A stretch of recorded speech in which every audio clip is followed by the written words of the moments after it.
आज हम आपको मोती की खेती के बारे में बताते हैं। मोती की खेती जब आप करेंगे तो अगर आपकी फसल बढ़िया हुई, हमारे बताए हुए उपचार और हमारे तरीकों से अगर आप मोती की फसल करेंगे तो आप करोड़ों कमा सकते हैं और अच्छा मुनाफा होगा और आपकी पैदावार भी अच्छी होगी। मोती या मुक्ता एक कठोर पदार्थ है जो मुलायम ऊतकों वाले जीवों द्वारा पैदा किया जाता है। रासायनिक रूप से मोती सूक्ष्म क्रिस्टलीय रूप में कैल्शियम कार्बोनेट है जो जीवों द्वारा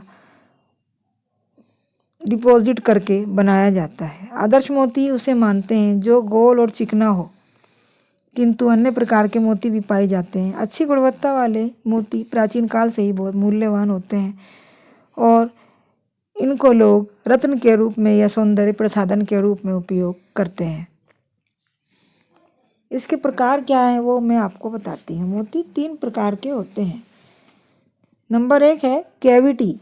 सीप के अंदर ऑपरेशन के जरिए फॉरेन बॉडी डालकर मोती तैयार किया जाता है। इसका इस्तेमाल अंगूठी और लॉकेट बनाने में होता है। ये चमकदार होने के कारण एक मोती की कीमत हजारों रुपए में होती है। इसकी दूसरी किस्म है गोनट।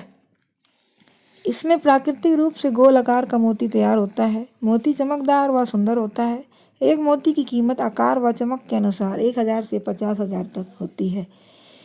तीसरी इसकी किस्म है मेटल टिश्यू। इसमें सीप के अंदर सीप की बॉडी का हिस्सा भी डाला जाता है। इस मोती का उपयोग खाने के पदार्थों जैसे मोती भस्म, च्यवनप्राश, टॉनिक बनाने में भी प्रयोग किया जाता है। बाजार में इसकी सबसे ज़्यादा मांग होती है। मोती को कैसे हम बनाएं इसके बारे में हम आपको बताते हैं। घोंगा नाम का एक जंतु जिसे मॉलस्क कहते हैं, अपने शरीर से निकलने वाले एक चिकने तरल पदार्थ द्वारा अपने घर का निर्माण करता है। घोंगे के घर को सीपी कहते हैं। इसके अंदर वह अपने शत्रुओं से भी सुरक्षित रहता है। घोंगों की भी हजारों किस्में हैं, जैसे कोई गुलाबी, लाल, पीले। घोंगों की भी 1000 किस्में होती हैं, जैसे कि किसी के रंग जैसे गुलाबी, लाल, पीले, नारंगी, भूरे, अलग अलग रंगों के होते हैं घोंगे और ये अति आकर्षक होते हैं। घोंगों को देखकर लोग मोहित हो जाते हैं और घोंगों की मोती बनाने वाली किस्म बाइवाल्वस कहलाती है। इसमें से भी ऑयस्टर पॉक घोंगा सर्वाधिक मोती बनाता है। मोती बनाना भी एक मज़ेदार प्रक्रिया है और ये वायु, जल व भोजन की आवश्यकता पूर्ति के लिए कभी कभी घोंगे अपने शैल के द्वार खोलते हैं और घोंगा अपनी त्वचा से निकलने वाले चिकने तरल पदार्थ द्वारा इस विजातीय पदार्थ पर परतें चढ़ाने लगता है। भारत के अनेक देशों में मोती की मांग बढ़ती जा रही है।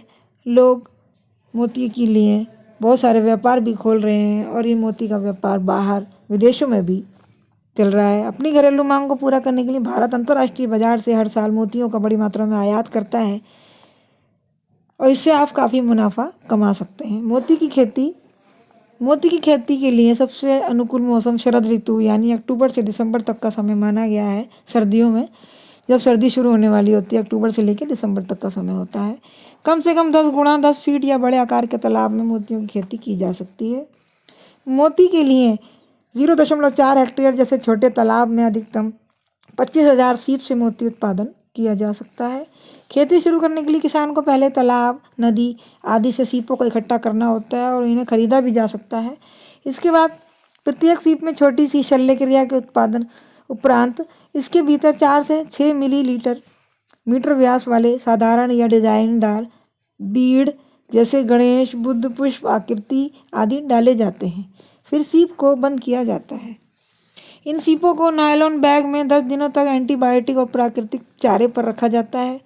रोजाना इनका निरीक्षण किया जाता है और मृत सीपों को हटा दिया जाता है। जो कमजोर हो जाते हैं उनको हटा लिया जाता है। अब इन सीपों को तालाबों में डाल दिया जाता है। इसके लिए इन्हें नायलॉन बैगों में रखकर बॉस या पीवीसी की पाइप से लटका दिया जाता है और तालाब में 1 मीटर की गहराई पर छोड़ दिया जाता है। प्रति हेक्टेयर 20,000 से 30,000 सीप की दर से इनका पालन किया जा सकता है। लगभग 8-10 महीने बाद सीप को चीरकर मोती निकाल लिया जाता है। कम लागत और ज़्यादा मुनाफा, इसका आपको तरीका बताते हैं कि ऐसा कौन सा मोती आप उगाएं मतलब कौन सा मोती हम तैयार ऐसा करें जिसमें कम लागत हो और मुनाफा हमें ज़्यादा हो। एक सीप लगभग 8 से 12 रुपए की आती है। बाजार में 1 मिलीमीटर से 20 मिलीमीटर सीप के मोती का दाम करीब 300 रुपए से लेकर 1500 रुपए होता है। आजकल डिजाइनर मोतियों को खास पसंद किया जा रहा है, जिसकी बाजार में अच्छी कीमत मिलती है।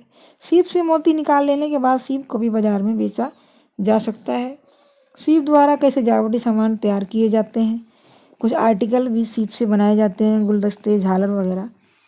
तो सीप का भी व्यापार हो जाता है। सीप को भी स्थानीय बाजार में तत्काल बेचा जा सकता है। सीपों से नदी और तालाबों के जल का शुद्धिकरण भी होता रहता है, जिससे जल प्रदूषण की समस्या से काफ़ी हद तक निजात मिल जाती है, मतलब निपटारा हो सकता है इसका। और मोती पालन, जो मोती पालते हैं, मोती बनाते हैं, उसके फ़ायदे क्या हैं वो हम आपको बताते हैं। मोती पालन एक ऐसा व्यवसाय है जो आपको अन्य लोगों से अलग करता है। आपका जो व्यवसाय है मोती का, वो सारे व्यवसायों से एक अलग, एक अनोखा व्यापार माना जाता है। तो इसके फायदे हम बताते हैं। नंबर 1 एकड़ में पारंपरिक खेती से 50,000% का मुनाफा हो सकता है और मोती पालन से 8-10 लाख का, मतलब इसके मुनाफा भी इसका और व्यापारों से ज़्यादा ही है। एक तालाब में बहुउद्देशीय योजनाओं का लाभ लेके 8-10 प्रकार के व्यापार करके आय में वृद्धि कर सकते हैं। जमीन में जल स्तर को बढ़ाकर सरकार की मदद भी ले सकते हैं।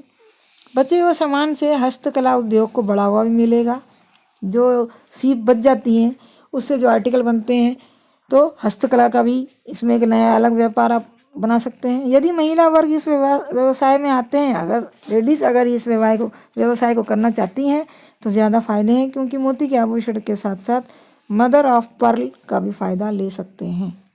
तो आज आपको हमने मोती की खेती के बारे में बताया। मोती कैसे उगाया जाता है, मोती को कैसे बनाया जाता है और कैसे तालाबों में उसको छोड़ा जाता है, सब आपको प्रक्रिया बताई। अगर आप पूरी वीडियो देखेंगे तो आपको पूरी बात समझ आएगी और आप इसका व्यापार ठीक से कर पाएंगे।